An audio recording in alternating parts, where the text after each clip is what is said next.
네, 국회 현안 질의와 검찰과 경찰 등의 수사를 통해서 윤석열 대통령이 사실상 내란을 기획했다는 혐의가 드러나면서 곧 윤 대통령에 대한 강제 수사가 이루어질 전망입니다. 하지만 탄핵이나 하야가 없는 상태에서 만약 구속이 된다면 직무 범위에 대한 논란이 커질 것으로 보입니다. 조용성 기자가 보도하겠습니다. 국민의힘 한동훈 대표는 윤석열 대통령이 외교를 포함해 국정에 관여하지 않을 것이라고 밝혔지만 대통령으로서 권한을 유지하고 있다는 정부 입장이 또 나왔습니다. 아직 외교의 최종 책임이 대통령에게 있다라는 말로 이해하면 될까요? 네, 외교 분야를 포함한 정부의 국정 운영은 헌법과 법률이 정한 절차에 틀린 내에서 진행되고 있습니다.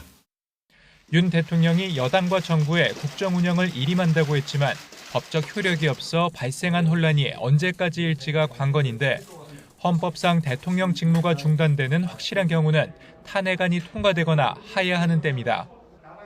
윤 대통령의 탄핵안이 다시 부결되거나 자진 사퇴하지 않은 상황에서 윤 대통령이 체포 뒤 구속될 경우를 두고는 해석이 복잡해질 전망입니다.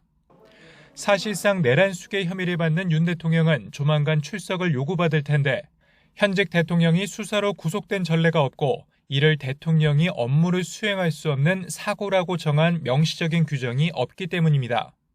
강제 수사가 시작되면 윤 대통령 관저나 대통령실에 대한 압수수색도 시도될 가능성이 큰데 지난 2016년 박근혜 정부 국정농단 사건 수사팀은 청와대 압수수색에 나섰다가 군사상 보안시설이라는 이유로 임의 제출 형식으로 자료를 넘겨받았습니다.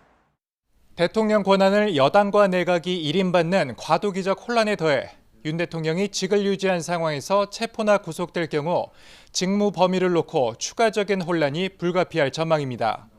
YTN 조용성입니다.